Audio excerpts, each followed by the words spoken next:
Hey guys, welcome back to another awesome video. I got something I want to show you. I'll give you a closer look at that here in a second. But first I want to say a couple things about that, what I just showed you. There is a feature on this platform where we can live stream, and I haven't tried it all this time. And I've been itching to try it, so I did. And I wound up doing a full project during this. The whole purpose of it was just to test it out to see if I can handle it. You know what I mean? Like being live and the comments, and I wound up making a project, in the process.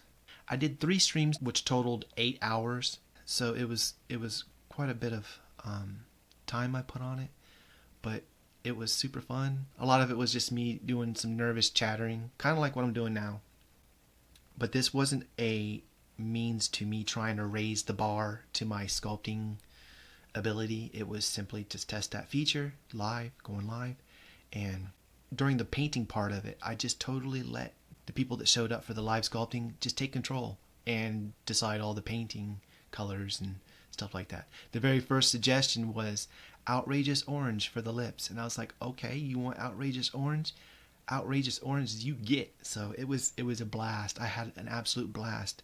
And it's not about how much we learn or how technical or if it looks good or ugly. It was about fun. And some of them people were there for 4 hours on one of those streams. It even created an opportunity for people to support me. There's this thing called Super Chat. Every live stream I had, there was a Super Chat. If you don't believe me, go check it out. You can watch it and see it happen in real time. All the comments that happen in a live stream are in real time, so you can see what people are saying and what I reply, and it's really, really cool.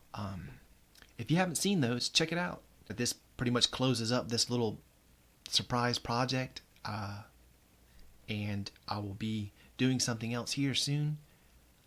Thinking about doing a horse. Just, I don't know, it kind of scares me a little bit trying to do something so well known. It's easy to tell what a horse is and everything. That's one of the things I'm wanting to try to do anyways for a big project, the multi-video series. Let me know what you think about that, or if you have any other ideas for a sculpting project that you'd like to see me do here, let me know in the comments below. It would really help me.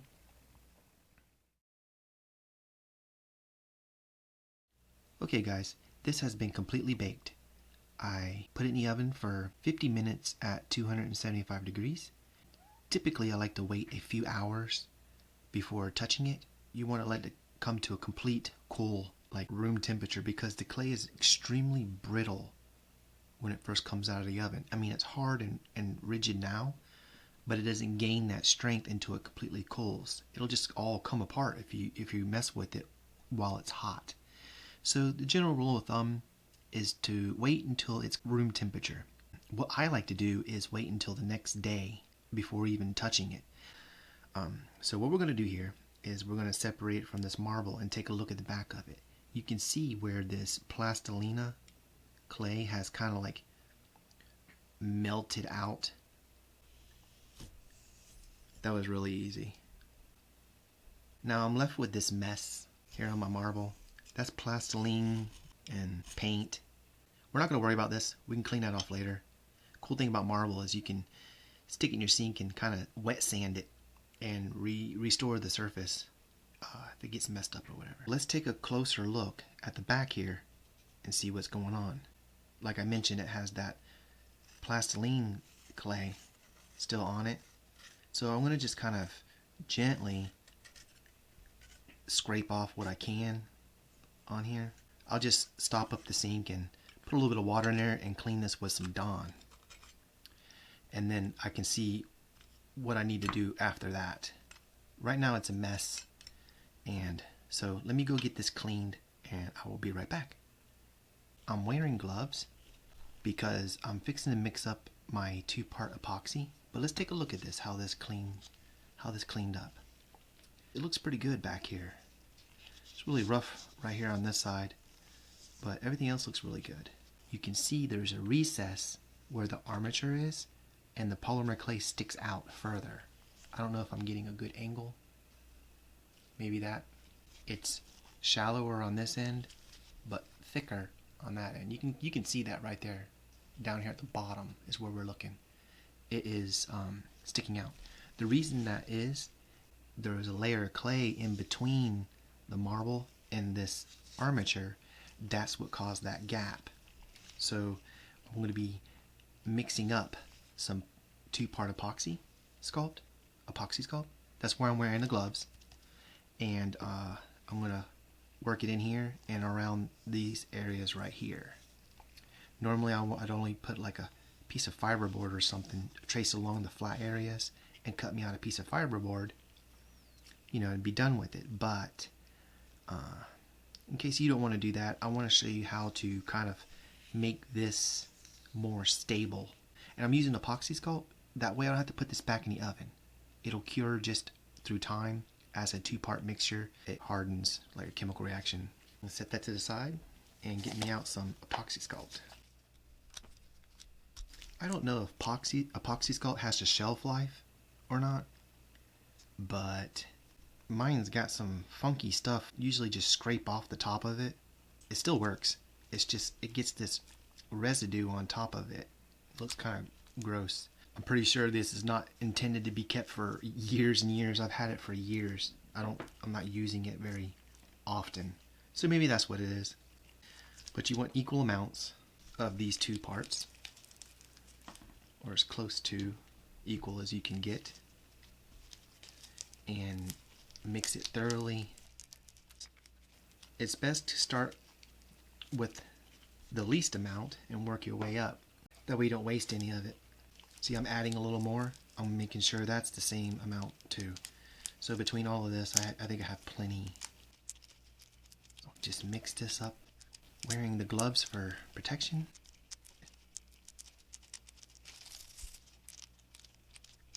I think the best form of mixing is to squeeze and fold, squeeze and fold, squeeze and fold, squeeze and fold. The work time is 1 to 3 hours, it says. And the way that works is, at first it's really tacky and loose, and it just gets firmer and firmer. So generally you kind of work your details in as it slowly starts to harden. Yeah, I don't know much about this stuff because I don't really use it, and it's expensive. Epoxy sculpt is expensive. If you don't want to use epoxy sculpt, you can technically put more polymer clay on here and bake it in the oven again. I just don't want to bake it in the oven again. No reason. Okay, so what we're going to do here, pull a little bit off, and I'm going to roll out a tiny snake, because we use little tiny snakes when sculpting all the time, along with flat pieces and round pieces. I like to work with shapes. That's obviously not going to be enough to go all the way around this, but it's shallower here than it is there. So what I'll do is I'll roll out one side a little more narrower, taper it, take that skinnier end, and I'm just putting it up against the polymer clay and the armature. What I'm aiming to do here is to round it out, like bring both these materials together. So I'll do that by going like this, kind of work that on there like that. Before I get ahead of myself, I'll get the rest and do it all at once. I got that on there all the way around. Now I'm just gonna push with my thumb.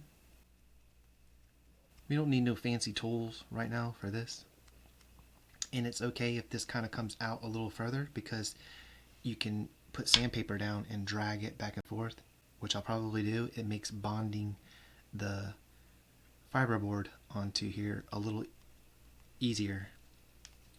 I mean, it's kind of flat, you know, because I built it on this marble, but it doesn't hurt to hone it a little bit.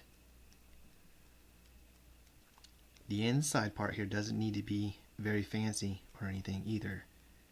It's just mainly this outer part, but I'm just slowly working it too. That's actually blending really well. I'm not trying to blend it perfectly. We do not need a huge amount of clay for the ears. I'm not thinking anyways. You know, for reference, like I'm going to use this, but if I run out and I need the same size again, just cut you a little piece like this and put it to the side. You can use that as a guide on when you make the next piece. you know, if you need more. Just something I was thinking about just now. Okay, I'm going to taper the end to where it's sharp. See that? Yeah, snake. I'm a snake, I'm a snake, I'm a snake. And then you stick it right here. See where this snake kind of joins everything and it's fine? It starts right here, the gap, and then it goes around and ends right here. So we're going to start right there with that taper part. Bring it around to where it stops, and then push and pull and bring that off like that. And then just push, push, push, push. Gently working, slowly, gently working the clay on. And that's actually blending really, really well. I may not even need to sand that. Just like before, I'm going to bring it to the end right here and kind of pinch it off. And then work on pushing this straight down. And there's a little, remember I had said there's some imperfections right here? I will go ahead and just push down some more in that area. Now this will sit overnight. This is a more stable area for putting a piece of fiberboard or some kind of material to where you can, you know, put your mount on it. Or I could even, you know, I can take this leftover epoxy sculpt if I want to and stick it in here like this on both sides. I got me here just some hobby wire. I do believe it's galvanized wire. Get me off a piece that's big enough. Little clip. I'm kind of visually looking and seeing where this meets that clay, which is right around there. So I'll make a couple bends, double check. Looks good. Now you just take that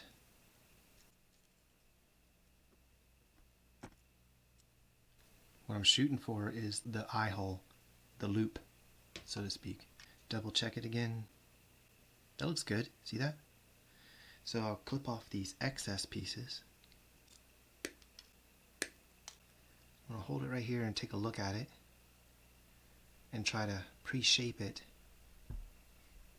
You want to arch a little bit so the screw or nail or whatever it'll allow you to center it, so to speak. And we're just going to take it and stick it in that epoxy sculpt.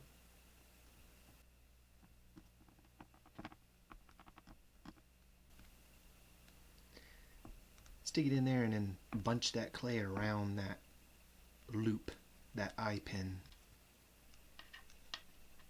Now what you're paying attention to here is where this wire is. You don't want it to be real far out or too far in to where it misses the screw. And you're not going to be able to shape it very well while this clay is soft. That actually looks really good right there. The only thing left to do now is to let this cure overnight.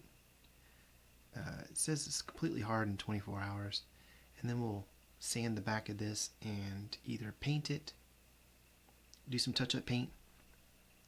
I'm not going to do a fiberboard since I just went through the effort of adding this wire. Alright guys, this has been sitting overnight. This stuff is completely set up. It is rock hard, which is good. But now that this is hardened, I want to sand this flat again so it can sit on the wall evenly. To do that, I'm going to use some sandpaper. This is 100 grit. What grit means is basically the smaller this number is, the rougher the sandpaper. Like 30 grit would have rocks all over the sandpaper, whereas 1000 grit would feel almost smooth. And what that means is the smaller the number, the more aggressive the cut of the paper, of the sandpaper. I think 100 grit is suitable for this. And so what I like to do is just, well, first I'm going to bend this metal, because if you look, it's still sticking out a little bit. We don't want to sand that, so I'm temporarily, oops, that's fine. it bent inward weirdly, but that's fine. It didn't hurt it. I'm going to bend that in and get it out of the way. because sanding that would just weaken that wire anyways. And then just gently, I'm gonna like run it in circles. I'm just gonna keep sanding on this, but keep an eye on the back side. I'll know when I'm done when I get most of this right here gone. It'll leave the low spots. So let me go ahead and get to grinding.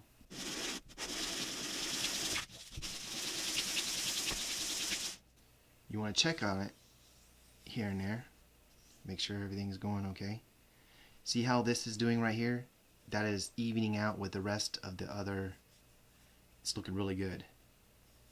So I won't press so hard on this side, but I'll shift my weight more on this side because this side needs to be ground down.